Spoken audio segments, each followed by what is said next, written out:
and anterior surface of petrous temporal on the sides. Features: optic groove or sulcus chiasmaticus leads to optic canal on each side. Optic chiasma does not lie in the sulcus, it lies above and behind the sulcus. Optic canal leads to the orbit. Sella turcica consists of the important hypophyseal fossa in the middle, which contains the hypophysis cerebri. Beneath the hypophyseal fossa is the sphenoidal air sinus. दिखा दो air sinus.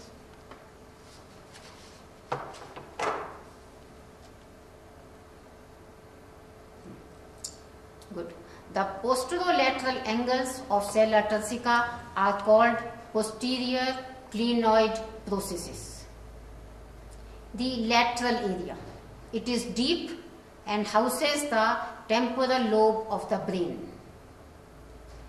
It contains the superior orbital fissure with wide medial end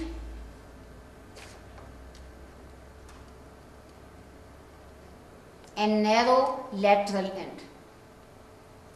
Greater wing of sphenoid forming the lateral part of middle cranial fossa shows important foramen rotundum,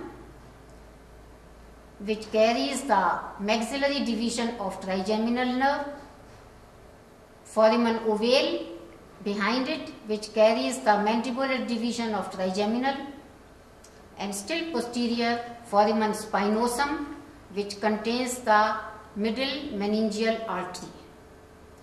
The emissary sphenoidal foramen may or may not be present.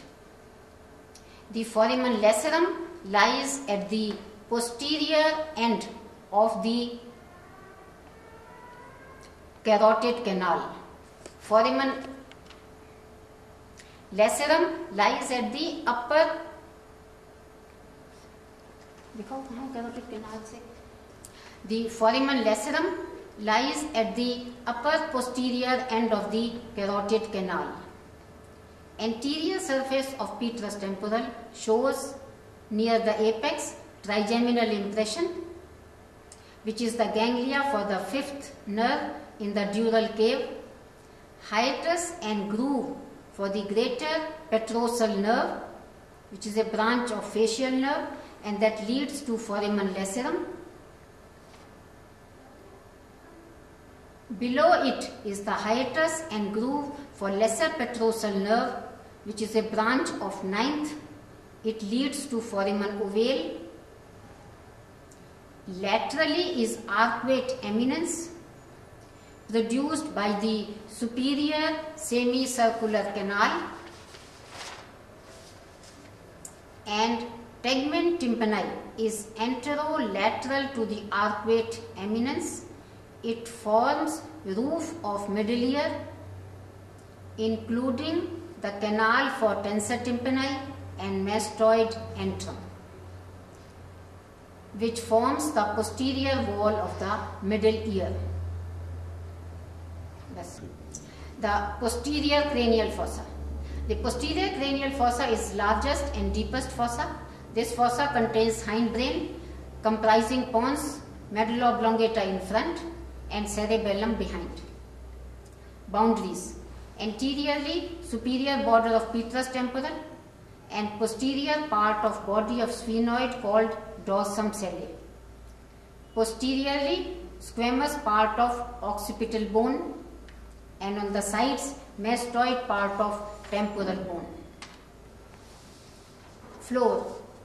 In the median area, sloping area behind dorsum cellae, foramen magnum in between, and squamous part of occipital bone behind. Lateral area, lateral part of occipital bone, posterior surface of petrous temporal bone, and mastoid temporal bone. Features. Clivus is sloping area in front of foramen magnum. It supports pons and medulla oblongata. Foramen magnum. It is the largest foramen of skull. It is narrow in front and wider behind. Behind foramen magnum is internal occipital crest. On each side of the crest lie the cerebellar hemispheres. Internal occipital protuberance is grooved on each side by beginning of transverse sulci containing transverse venous sinuses. These sulci continue as sigmoid sulci lodging the sigmoid venous sinuses. Lateral area. Hypoglossal canal present laterally with the hypoglossal nerve. Condylar canal containing an emissary vein. Posterior surface of petrous temporal shows a very important internal acoustic meatus. This is 1 centimeter long and runs laterally, and it gives passage to 7th nerve, 8th nerve and the labyrinthine vessels. Orifice of aqueduct of vestibule is a narrow slit behind internal acoustic meatus. The jugular foramen lies close to posterior end of junction of petrous and occipital bone. It gives exit to 9th, 10th and 11th nerves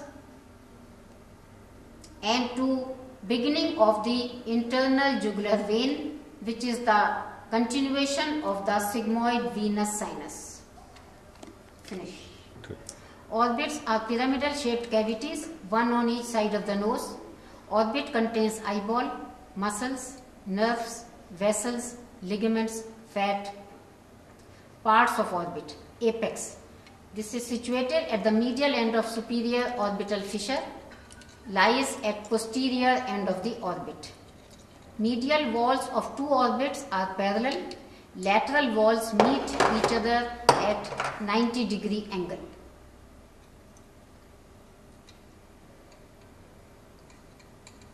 Roof. Orbital plate of frontal bone forms the roof of the orbit. It shows lacrimal fossa anterolaterally for the lacrimal gland. Optic canal at the junction of roof and medial wall. Trochlear fossa anteromedially. It gives attachment to trochlea for tendon of superior oblique. Lateral wall. The formed mainly by the zygomatic bone. Its frontal process forms the strong lateral wall, and part of greater wing of sphenoid forms the lateral wall posteriorly. Superior orbital fissure lies at the junction of roof and lateral wall. Zygomatic foramen is in the zygomatic bone. Floor. Orbital surface of maxilla and orbital surface of zygomatic bone. It separates the orbit from maxillary air sinus.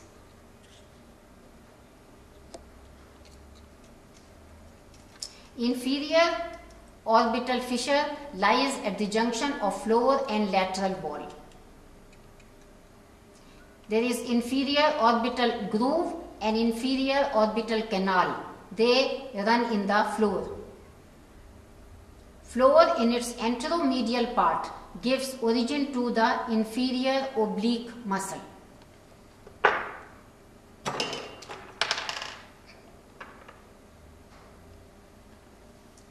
The thin medial wall is formed mainly by